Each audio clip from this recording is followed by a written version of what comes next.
GMK réunit une communauté de plus d'1 million de personnes sur les réseaux sociaux qui le suivent pour sa passion pour les voitures de luxe. Mais savez-vous comment ce Libanais, qui a fait fortune dans l'immobilier à Monaco, s'est retrouvé à être le premier créateur de contenu en Europe spécialisé dans les voitures de luxe? Je vous raconte aujourd'hui son parcours sur les réseaux sociaux.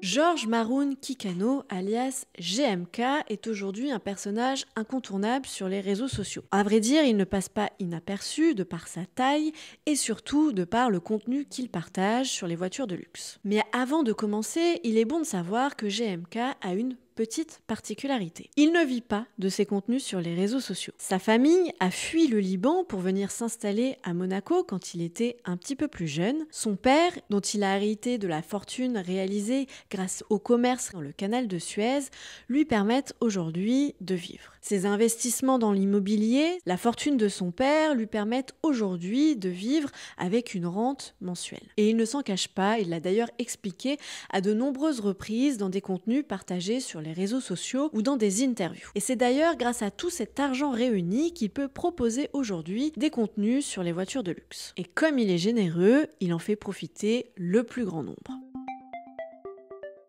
GMK commence donc sur les réseaux sociaux avec un Skyblog en 2013.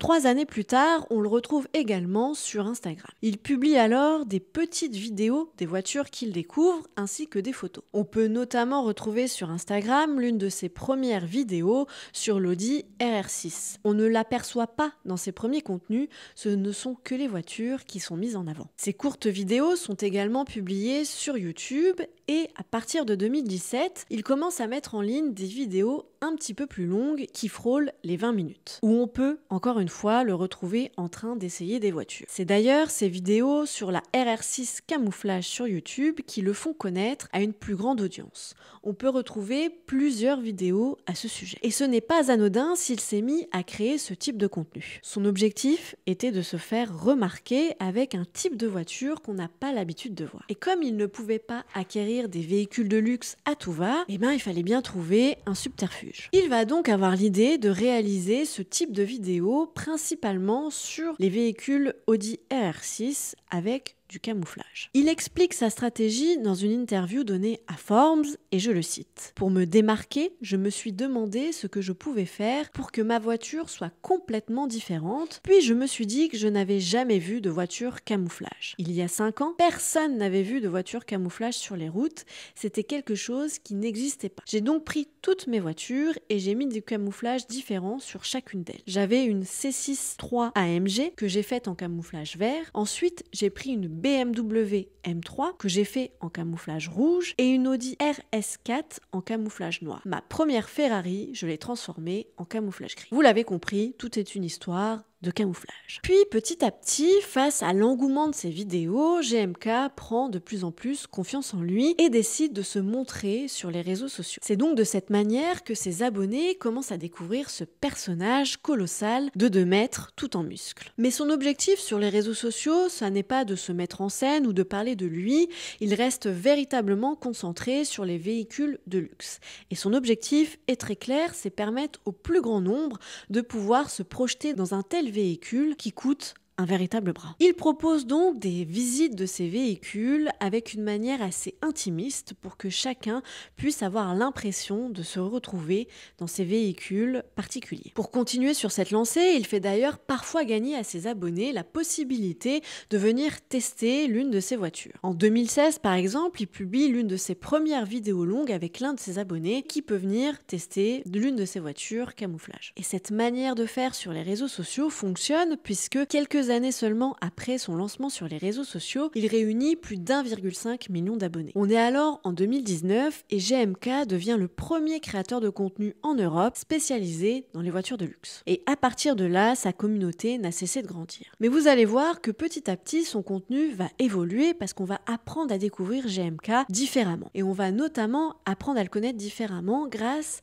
à l'une de ses relations amoureuses avec une autre personnalité publique. Il vit notamment une histoire d'amour avec Madi Bursiaga, qui est elle aussi très connue sur les réseaux sociaux, mais qui va davantage se faire connaître grâce à ses différentes participations dans des téléréalités. Et tous les deux, sur les réseaux sociaux, ils apprécient parler de voitures, mais ils apprécient également parler d'eux, de leur relation et de ce qu'ils vivent tous les deux. Sur Snapchat ou encore sur le YouTube de Madi, on peut donc découvrir GMK en dehors de ses voitures, dans des contenus où il va parler davantage de lui et de sa vie personnelle. Ils vont également mettre en scène leur vie amoureuse, puisqu'on va pouvoir suivre leurs différentes ruptures, leurs différentes discussions par réseaux sociaux interposés et évidemment leur rupture définitive. Au fil des années, GMK construit donc un personnage que l'on connaît tous et toutes aujourd'hui sur les réseaux sociaux. Il comprend d'ailleurs de plus en plus les codes des plateformes et il se rend compte évidemment que divertir les utilisateurs, c'est le point clé, la manière dont on peut se démarquer sur les réseaux sociaux. Il joue alors de son personnage et commence à partager des tics de langage et notamment un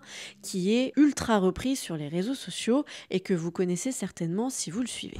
Pro Max comme ça mesure 18 cm. Ne me demande pas comment je suis au courant de ça, mais je sais que je suis au courant de ça. Du coup l'étrier, frérot, on peut en déduire qu'il fait 1,82 m de haut et ça pour le coup c'est aberrant.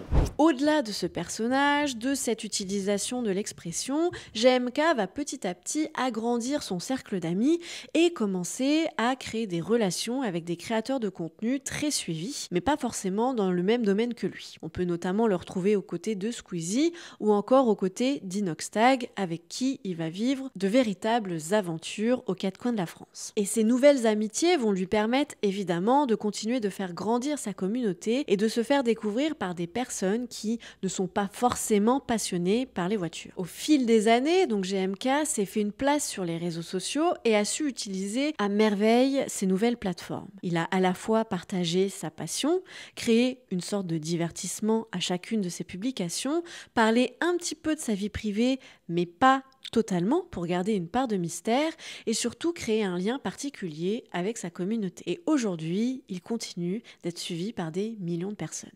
Vous venez de regarder un nouvel épisode de la série Tekitoi, une série de vidéos qui revient sur le parcours atypique des créateurs et des créatrices de contenu les plus suivis en France. On publie un nouvel épisode de Tekitoi chaque jour tout au long du mois de décembre. Donc si vous ne voulez rater aucune de ces nouvelles vidéos, n'hésitez pas à vous abonner, n'hésitez pas non plus à partager et à commenter pour nous permettre de faire grandir cette chaîne. À très vite.